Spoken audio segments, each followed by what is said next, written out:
Your freedom came at too high a price. The mission was compromised. The same person who set me up then has just set me up again. So I'm going after him.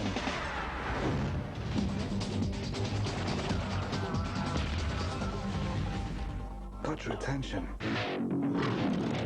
Tell me what you know of James Bond. He'll light the fuse on any explosive situation.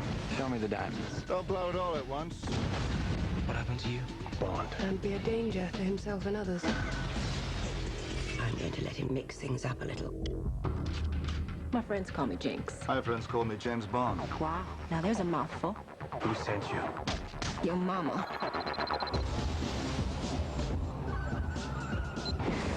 Glad you could make it, Mr. Bond. I see you don't chase dreams, you live them. One of the virtues of never sleeping. I have to live my dreams.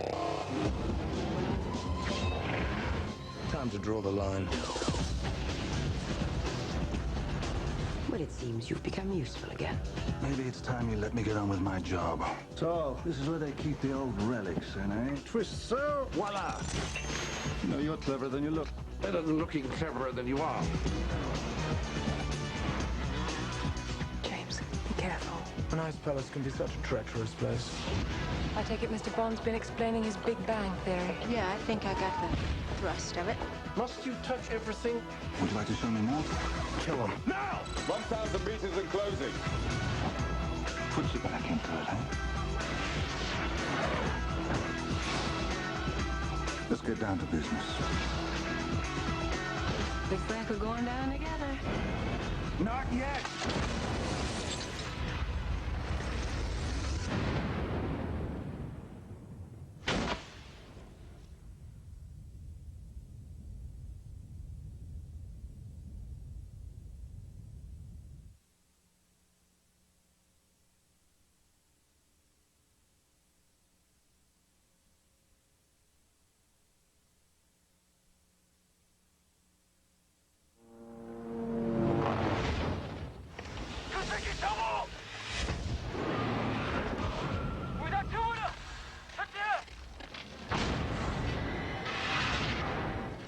Your freedom came at too high a price.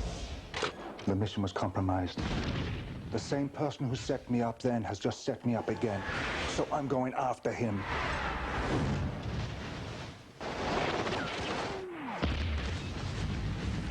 Got your attention. Tell me what you know of James Bond. He'll light the fuse on any explosive situation. Show me the diamonds. Don't blow it all at once. What happened to you? Bond. And be a danger to himself and others.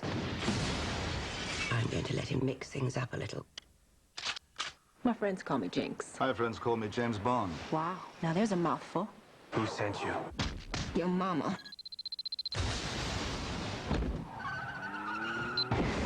Glad you could make it, Mr. Bond. I see you don't chase dreams, you live them. One of the virtues of never sleeping. I have to live my dreams. Time to draw the line. Well, it seems you've become useful again. Maybe it's time you let me get on with my job. So, this is where they keep the old relics in, eh? Twist so, voila! You know, you're cleverer than you look. Better than looking cleverer than you are. James, be careful. A nice palace can be such a treacherous place. I take it Mr. Bond's been explaining his Big Bang Theory. Yeah, I think I got the thrust of it. Must you touch everything? Would you like to show me more? Kill him. Now! 1,000 meters and closing. Put you back into it, eh? Let's get down to business. Looks like we're going down together. Not yet!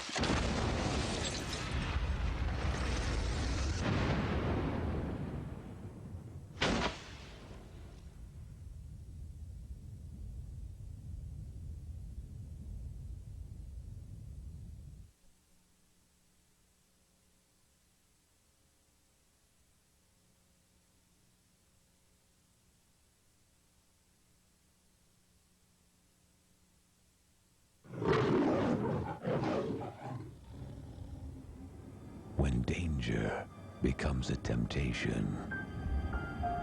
When every move brings you closer to the edge. When you live each day like it's your last.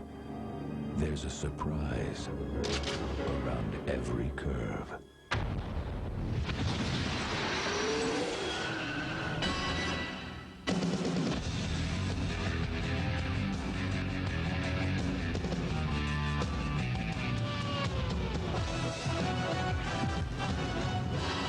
Pierce Brosnan.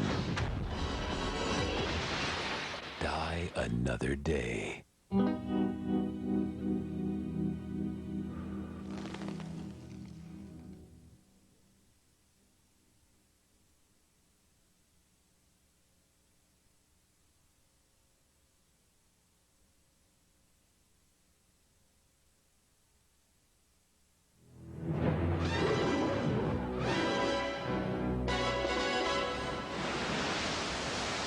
Magnificent view. My friends call me Jinx. My friends call me James Bond. Now there's a mouthful. You're a rare challenge, Mr. Bond. Where you're going, you'll get us both killed. Let's get down to business.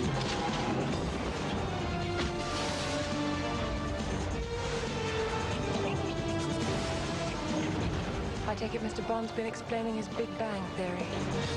Yeah, I think I got the thrust of it.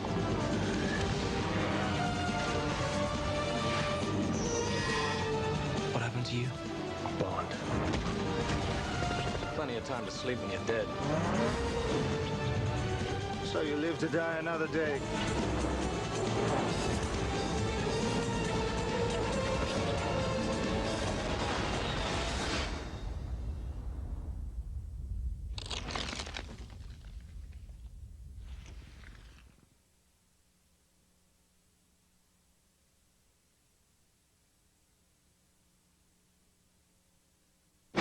On November 22nd, My friends call me Jinx.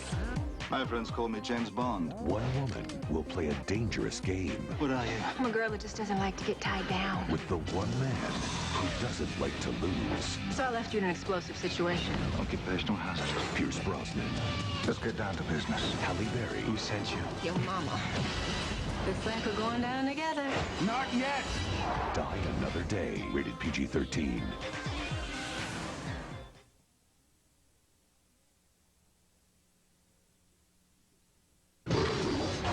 Some men have great cars. It's all the usual refinement. Why don't you acquaint yourself with manuals? Be able to shoot through that in a couple of hours. Just took a few seconds, Q. Some men have great moves, It's a double O and a wild one. but only one man James. Bond. has it all. I'm going to let him mix things up a little. With pleasure. Must you touch everything? Absolutely. Die Another Day, rated PG-13.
Another Day, rated PG-13.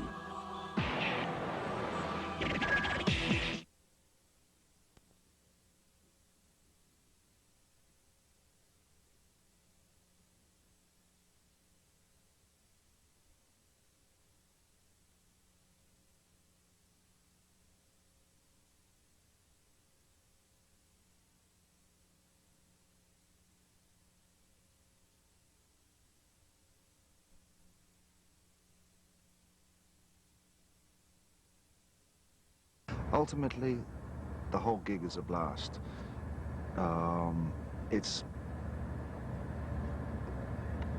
a great job. It's a fantastic role to play.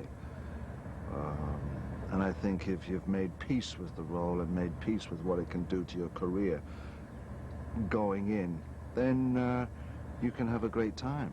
And it comes with lots of opportunities. But it comes with a huge responsibility as well. And it is like no other acting job. Because the legacy that you've entered into, because it is such a loved character, movie, franchise, you want to give 110%, you know, every day. So this time round, you know, they have him as a renegade. He's outside the shop, the firm, MI5, MI6.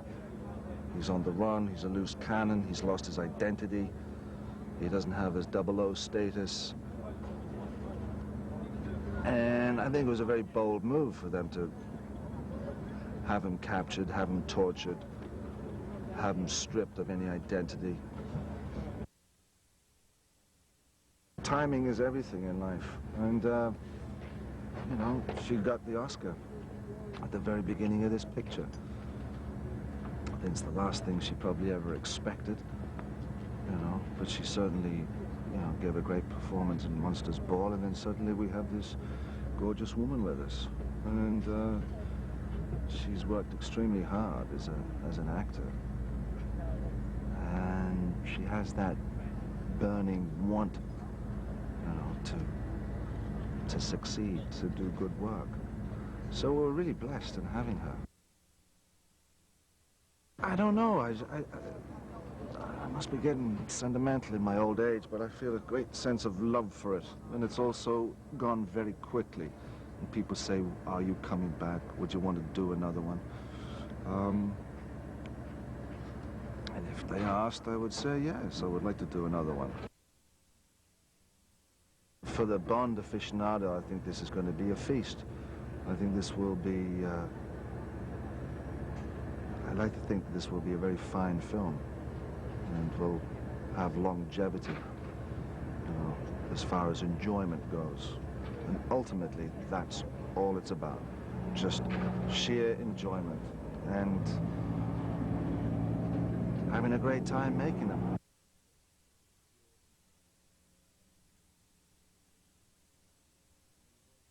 I was really surprised, you know, and I just laughed like crazy at first. And then I thought, are you serious? They really want me to be in the Bond movie?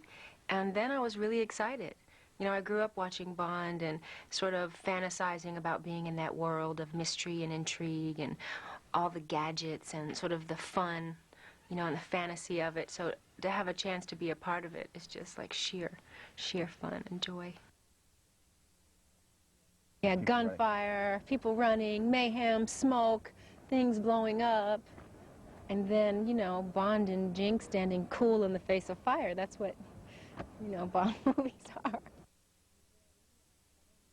But it has been really cold, and I've been wet in all of my scenes in a little sundress and barefoot, and it's been a little chilly, yeah. But, you know, that's part of it. That's part of the movie. I remember Lee looked at me one day, and he said, "This is what you wanted to do, darling. You signed up." And I said, "Yes, I did, and I love it." And one of the best things is that the very next day I had to fly back to London and resume working on Bond. And it was such a reality check for me, and it was a wonderful reality because I'd come back to a great movie and I got right back into what life of an actor is really all about, and it's about the work.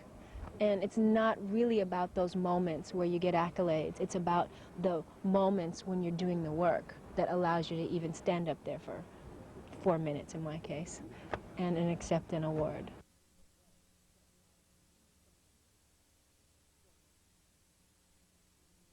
I've looked at a lot of the old movies, and with sort of special attention to the last 3.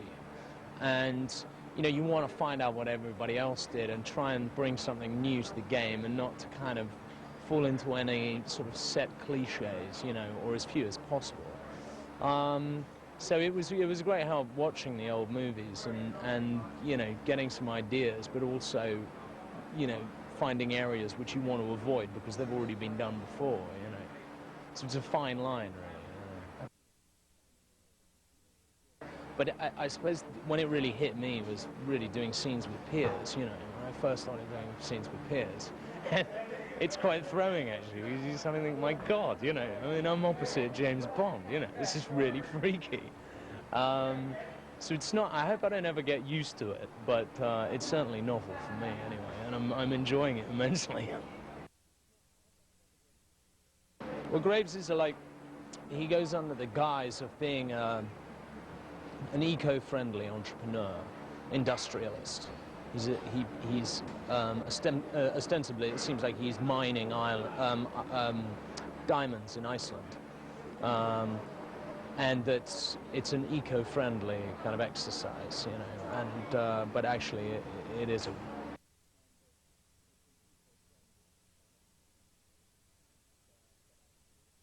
You know, they told me I got the job and they told me I was doing it, and I came in and I said to everybody I was doing it, and it wasn't until I actually was doing it that I thought, bloody hell, God, I'm making a Bond film. I mean, yeah, it's got more exciting. And I suppose actually doing the stuff with Pierce is fantastically exciting, because you've got, you know, you're on set with James Bond, because he is, you know, he so is Bond now. And he's made it so his own. He knows exactly what Bond does in every tiny situation, and you realise that, you know, you're an actor and you're doing a bed scene with Pierce Brosnan, but you're also in bed with James Bond, and that was exciting. You know, that was exciting, really. I do feel like I've landed in a big adventure playground, really, especially, you know, doing the gun training and doing. You know, it is the kind of stuff you used to play in the you know, it's playground stuff, a lot of it, although it's serious and it's real and it's work. Lucky girl. I'm getting letters from people all the time, you know, Bond fans, and that's another of the huge responsibilities that you want to live up to. You know, I think you get these letters from people who love the girls in James Bond, and you think, how lucky am I to get to add to this tradition and make and create another of these women. Then, yeah, I've got to have a hell of a lot of fun with it, but take that job or that responsibility seriously as well.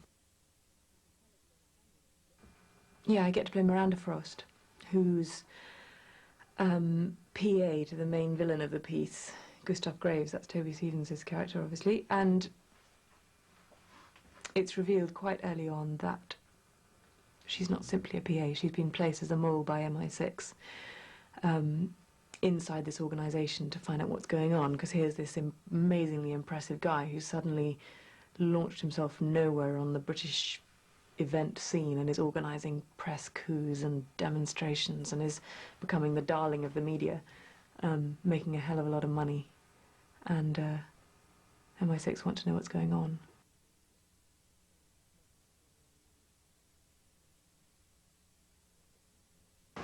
The hardest thing for me, I mean, aside from anything else, was finding a way, because I'm not a traditionally trained actor, was finding a way to dislike Pierce Brosnan.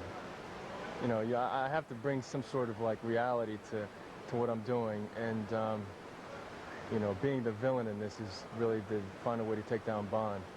And it's very hard to do this job, because, you know, you read all the stories about him, and you know, you meet him in person, and there's no ego there. There's nothing, you know, he's always so open and so friendly to everybody. So that's been the hardest thing for me. Bond is the hero. I mean, not James, not the character, but but the whole idea of Bond and what's behind it, the sets, the locations, all the gadgets that come into place. I mean, I was just in Iceland the other day, racing, you know, in an Aston Martin across a 5,000-year-old glacier, doing, you know, 720-degree spins. I mean, all of these things come into this and make this franchise what it is. 40 years, 20 installments of it. When I was watching him as a child, I only saw certain aspects of him that said to me, wow, this is what I want to grow up to be. The macho type of swaggering, you know, confident individual that could take on anything in the world. Now that I'm older, I see the other sides of him. So Bond has actually changed to me, you know. He has more of the sensitive aspects of what a human being has to go through, especially in this movie. The journey that Bond has to go through now is something that he's never had to do before. And, you know, this is really the Bond of the millennium. I mean, I can't remember the last time something this grandiose really existed. You did have some of the glamour scenes where Bond walks in, you know, in, I think, GoldenEye when he was in the casino, but this is something entirely on a different scale. I mean, again, I've seen all 19 at least 2 or 3 times, and every element of this movie is going to top them all.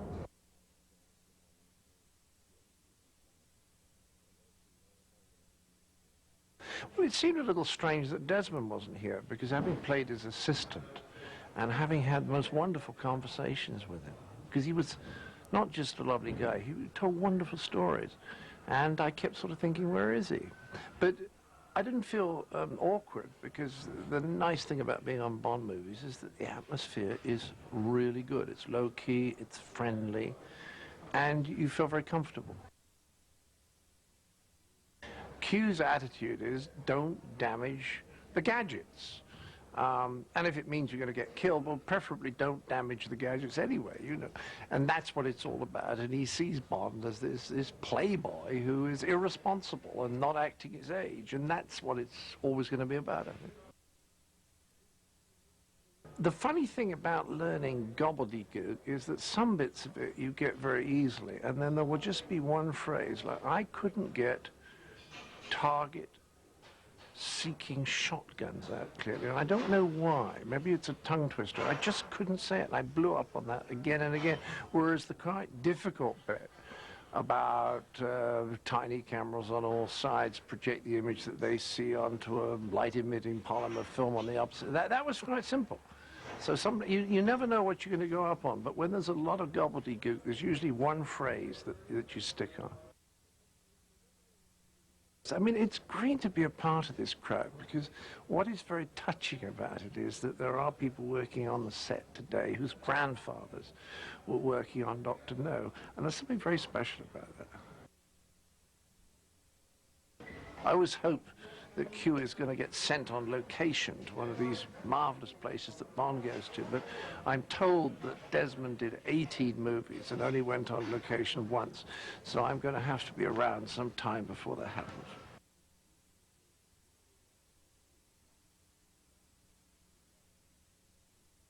But it's huge fun, because you do feel part of a family, and everybody knows each other quite well. Oh, I think she cares a great deal about him, but I think she doesn't show it too much. I think it's not her job to show it too much, but I think she cares very much about him and knows he's the best.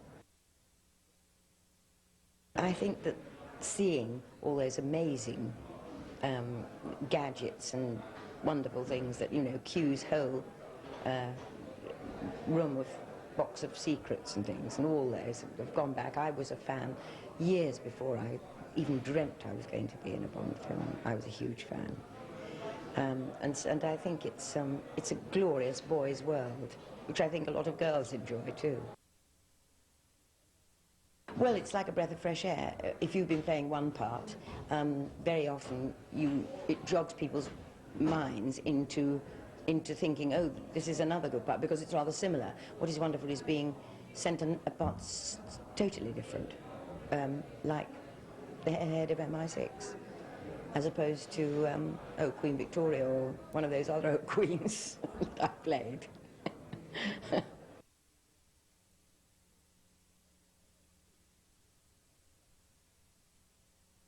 It's become more and more like an enormous party as the years have gone on. You know, the first time we were all nervous, I think, and didn't know each other, and if you're me, you just come in and sort of have a lark for a couple of days every 2 years. So, well, I think in this film you see a side of Moneypenny that the world hasn't seen before, and I think that her relationship with Bond changes, at least in her eyes. So there's quite a magical feeling around, and I think that's been around since the beginning. I think that started with Cubby, and the fact that the films have moved with the times, that the Bonds have moved with the times, the fact that you're creating a world always one step away from where the real world is. So each step the scientists make, our writers in their imaginations have to go one step further, which means that it's always exciting, it's always, you know, just that leap ahead of you, that and the action, and the sex appeal of the Bonds, of course.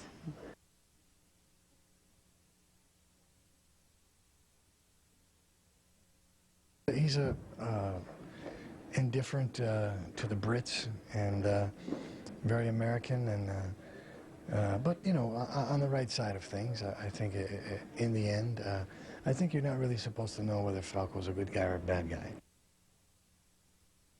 Bond is kind of a different thing. It's kind of a different journey, suspending your belief system, because it's such a giant, the legacy of the character and of the pictures and the villains of the pictures. But I think it's definitely something that you would look back on and say for sure that you'd be happy that you were involved with. I know my kids will be thrilled that, I know my sons will be very happy that Daddy's in a Bond picture. And once a Bond picture, once you've seen it, you can go back and see it again and again. It retains its excitement level, I think. And, you know, a lot of movies, you could care less if you ever saw it again. But Bond pictures got a shelf life. I think that's probably a big part of it, don't you think?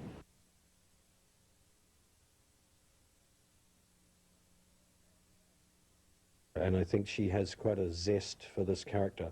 It's almost a female James Bond character, very Modesty Blaze, if anyone ever remembers who that character was. So the two of them are very evenly matched, but we want to separate them. Bond is obviously a very British character, and she's very American. I think she's going to bring to it a certain, I don't know, a certain aspect, which is she can only make her own, and we've got to let her do that.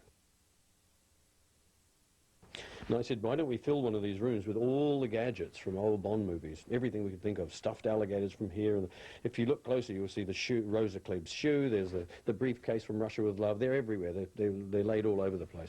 There's the jetpack from Thunderball.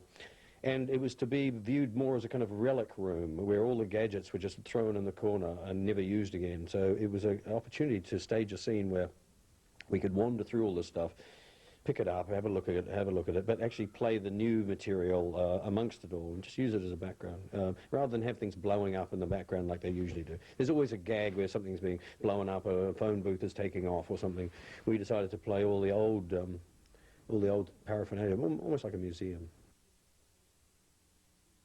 And the Bond movie is about acting, but also it's about action, and it's about this kind of, it's this unstoppable machine where poor old Pierce, every morning, sometimes you wake up and say, what am I doing today? You know, well, you're looking over your shoulder and the thing blows up there, and that goes here, and this goes there, and you run over there, you know.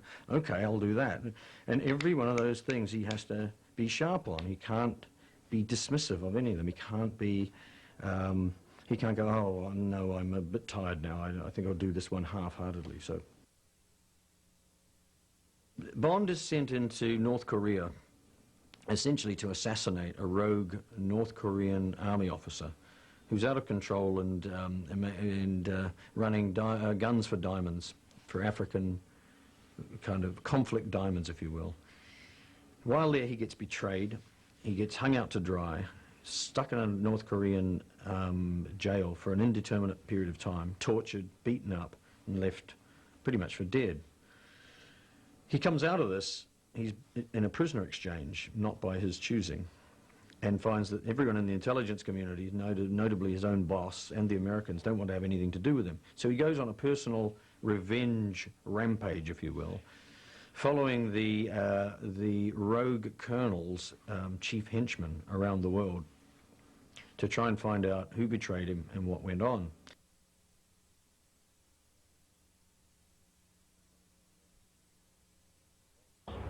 Even though it was very exciting, it was also quite daunting. And also, to write a movie which has got its release date set before you've even agreed any ideas on it, that's daunting. We thought that for this one it would be nice to get back to a bit more of the glamour and scale of some of the older Bond movies. Maybe some of the recent Bonds have been quite realistic, and there are elements that you'd only get in a Bond movie that you wouldn't get in Die Hard and normal action movies. The over-the-top villain's lair and actually the world domination aspect of it has been perhaps missing for a while. So we kind of wanted to try and, you know, is that world still out there, the James Bond world, the one that only he inhabits? And I think having the Eden Project and the Ice Palace has been a really, it's great because and having a quite over-the-top villain who wouldn't exist in any other movie. I mean, certainly I think that it's exciting for us to see all that happening.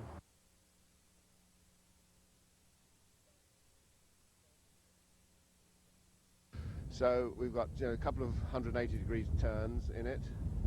We've got a big 1,500-degree spin out, which was going to be a 720-degree, but he went around 4 times.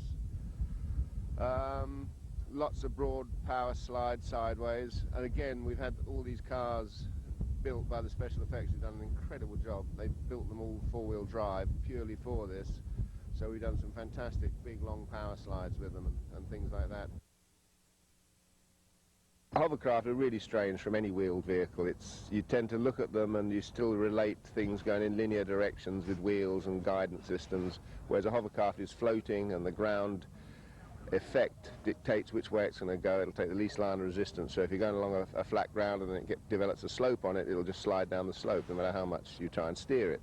So they're quite difficult in that respect.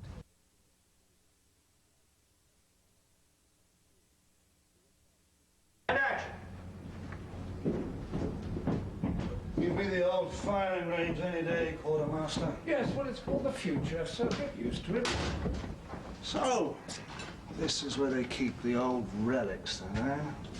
I'll have you know, this is where our most cutting-edge technology is developed. Action. Torpedoes, target-seeking shotguns, hunt out moving objects. Why don't you acquaint yourself with the manual? Should be able to shoot through that in a couple of hours. Don't cut it, no. Go again, thanks.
Some more pop-ups here. Let's do the inside.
Got it.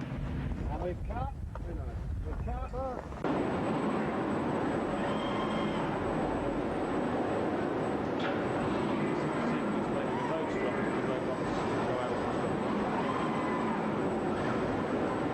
Three, two, one, action.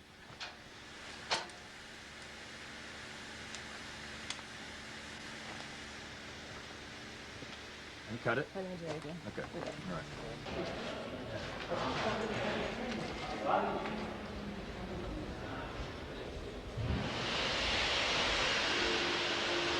And action.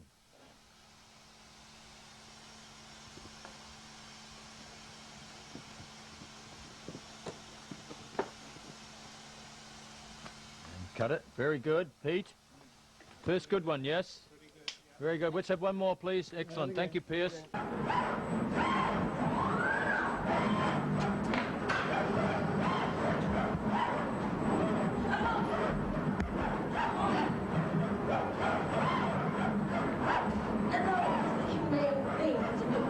But the thing's already stopped, right? Yeah. So we're already saying stop. So where was it when she stopped? She'd come back to about there. There. Okay. Yeah. All right. Okay. So you can be there, Halle, and just kind of then straighten up accordingly. The mountain box signs on that tree over there. If you look down on the ground, you've got a marker. Fair enough. See the blue and white? Yeah. So you see that, then you know 20 feet up, that's where your sign. And I think you see it, and maybe that's when you pick the gun up, and now you start to look for mines or something. Right, fair enough. So you get the idea of that. Triggering them ahead. Okay. But we won't go through any mines? We won't go through mines, no, but we will go down the hill and round the corner and stop. Give him a chance to stop, and then we'll back up a little bit, you know, reset.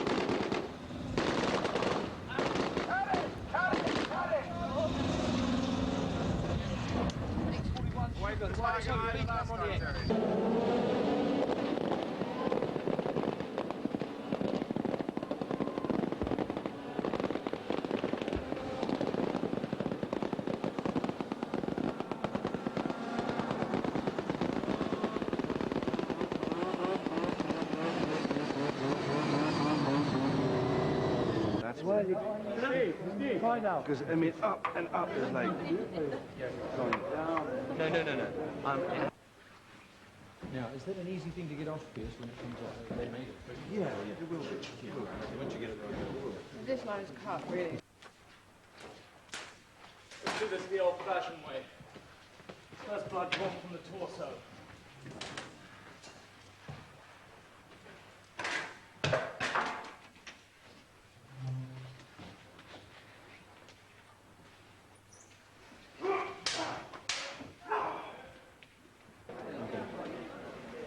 Okay, good. Show me the strike, please. Bang. Okay, right. So they are a little dangerous still. Well, we're going to check their angle in a minute. So the 135 will work. Action!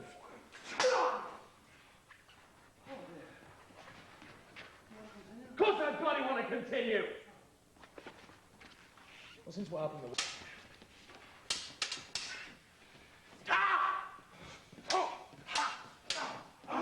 And cut it. Cut. Cut it.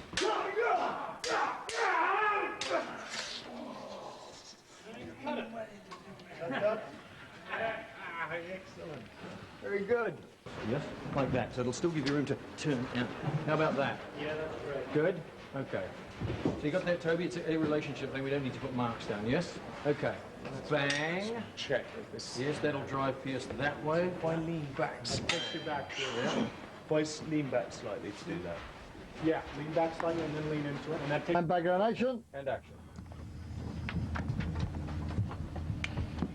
Your drinks. Lucky I asked for it shaken.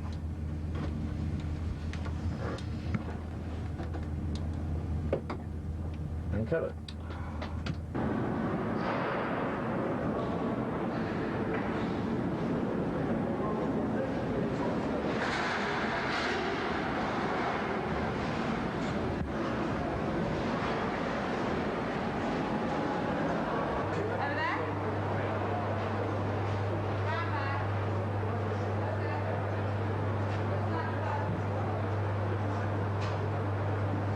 see, we've got you going backwards on a line rather than stepping out that way. See that blue mark back there?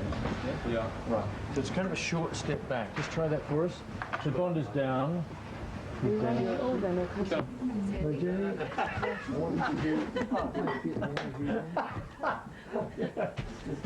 me do one like that. Don't crack him up now. Once he starts, stop him. John, fire!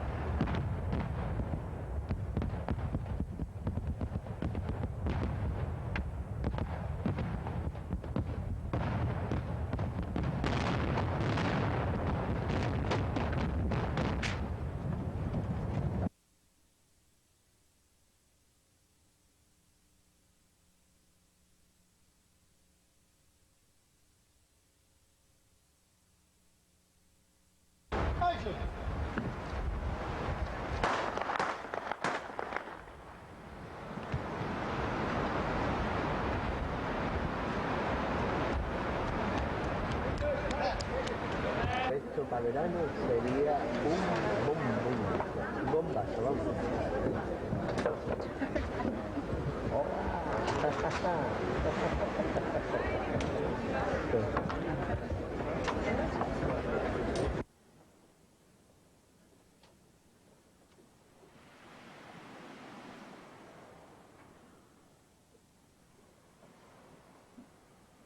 Magnificent view.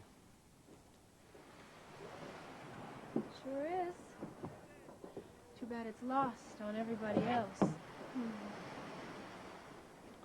Mojita?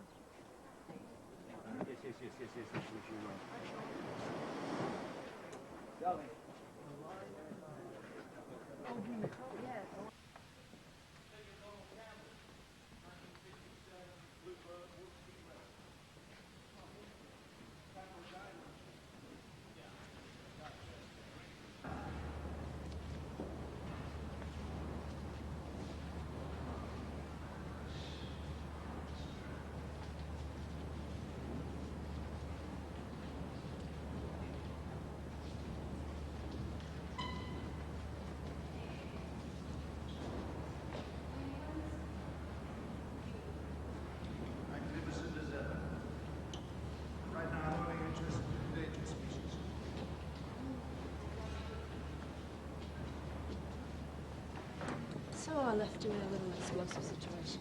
You're a big boy. Maybe you should take care of yourself. No wonder your relationships don't last. Let's just say I'm a Mr. Bond. And Miss Swift. Space and Technology magazine. Really? Well, I take it Mr. Bond is explaining his Big Bang Theory. Oh, yeah, I think I got a thrust at it. You see?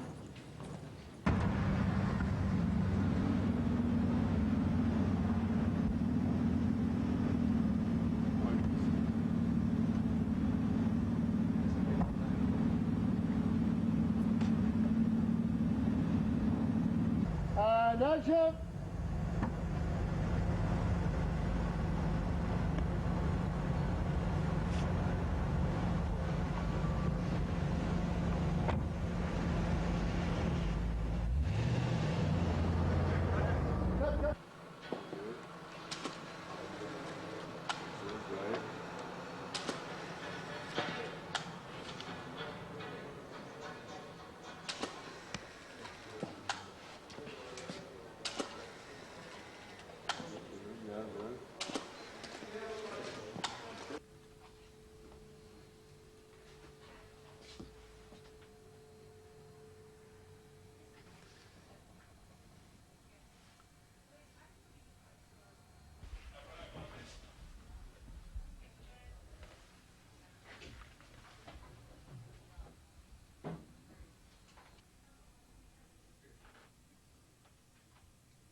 Getting sort of winding it up now. This is the last thing.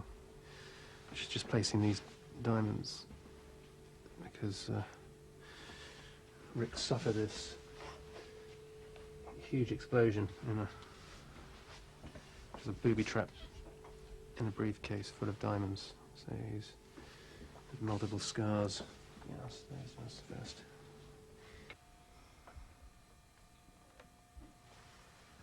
Okay, little ones.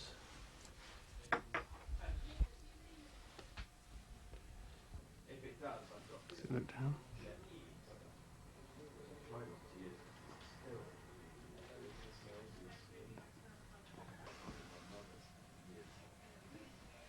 What do you think? Oh, blue boy. Does it feel all right? Yeah, I'll give it that.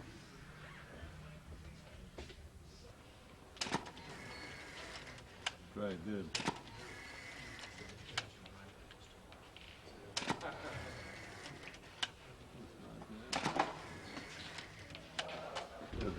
Right? Smells great, beautiful. Purvis. All right.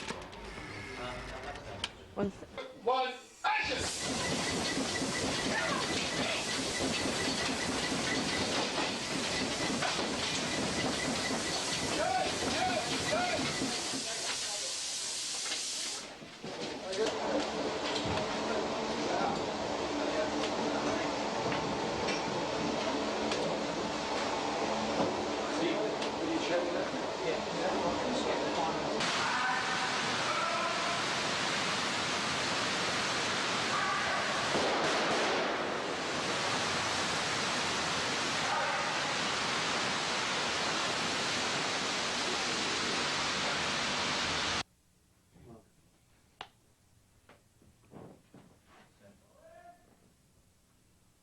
And action.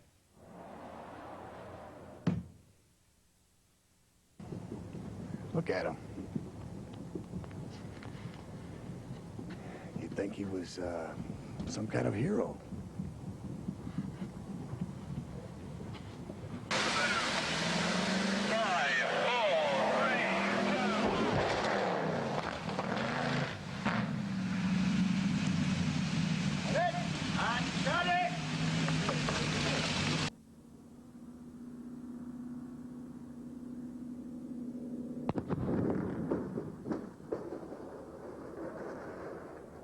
Got it. Perfect. Perfect.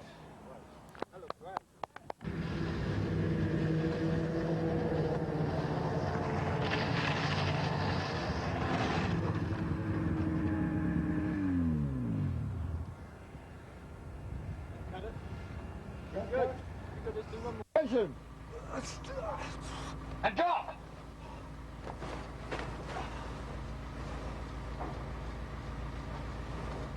And cut it. See if we can get one more in. If we can't, we'll... Come in.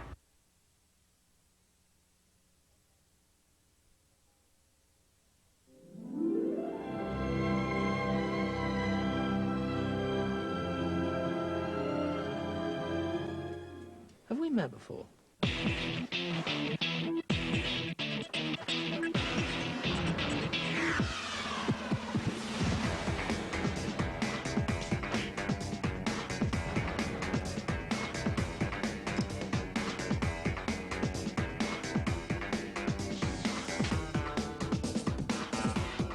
I'm more excited about this one than I was any of the others. It's an interesting position to be in now because having done 3 movies and then coming to the 4th, there's a certain kind of confidence and relaxation that comes with that.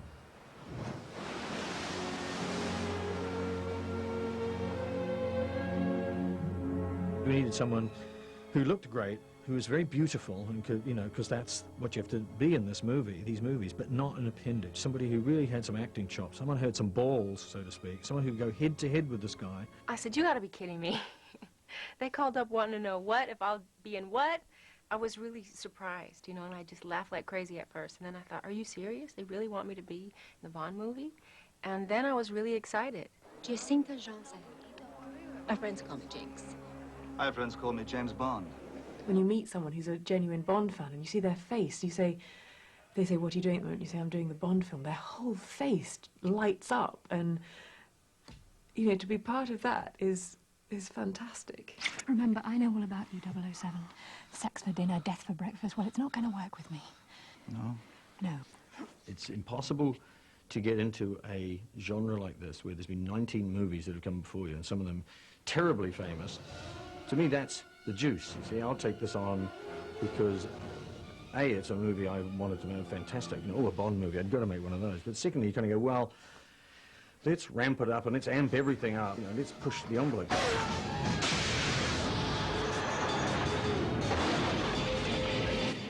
When I was watching him as a child, I only saw certain aspects of him. Now that I'm older, I see the other sides of him. So Bond has actually changed to me. The journey that Bond has to go through now is something that he's never had to do before. And, you know, this is really the Bond of the millennium.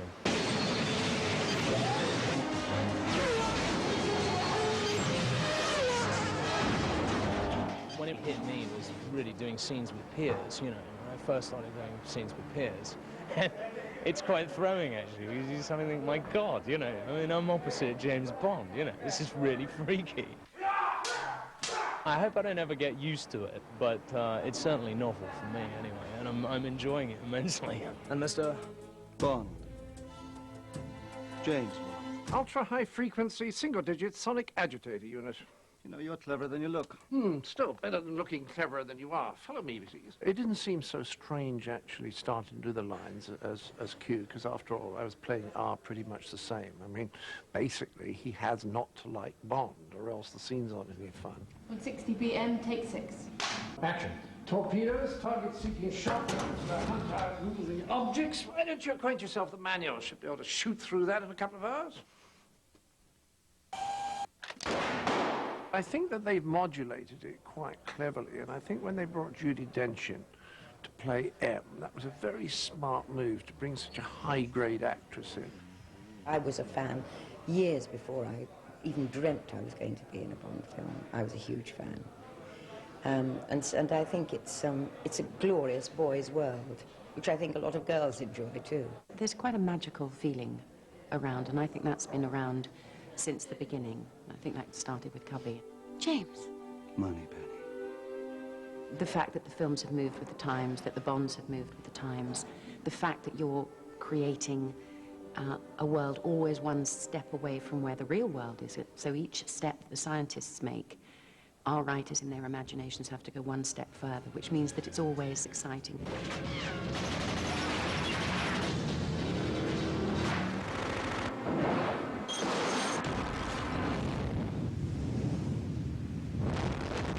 I'm a big fan, but I don't know anybody who isn't. I mean, I think that it's pretty hard not to be.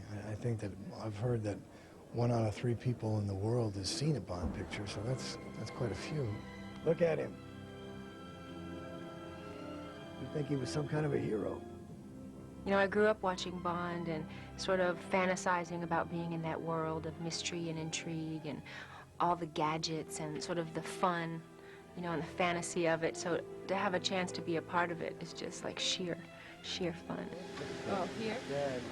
They're quite special, these films. And when you're on a Bond set, again, there's no other set like it in the world.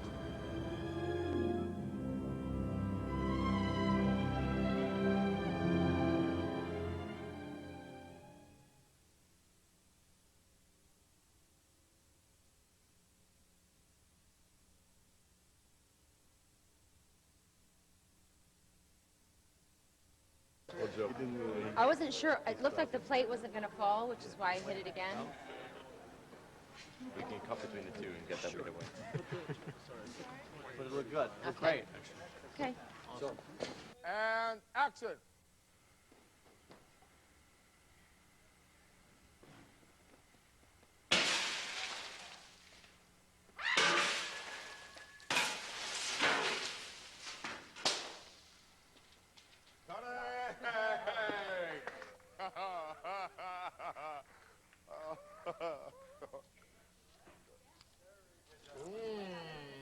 You look like a little too into it.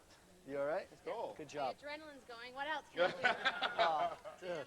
Hey, I tell you, if the music thing doesn't work out, stunts, you know.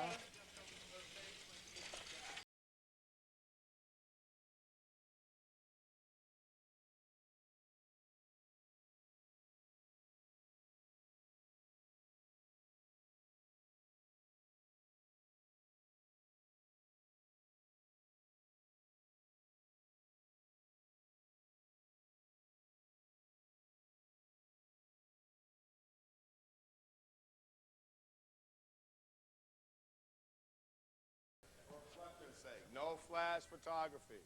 No flash photography, please. No flash photography.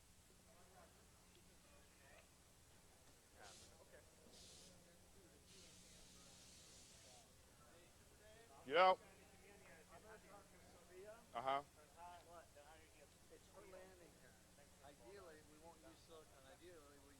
Struggle longer, guys. They're going to struggle longer. Here we go. Let's roll cameras. Ready, and action.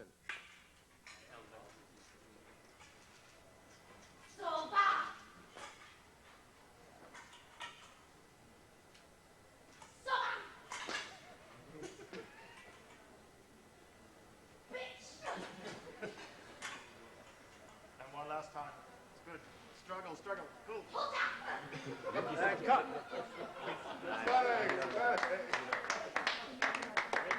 Clean plate, please. Ready, and action.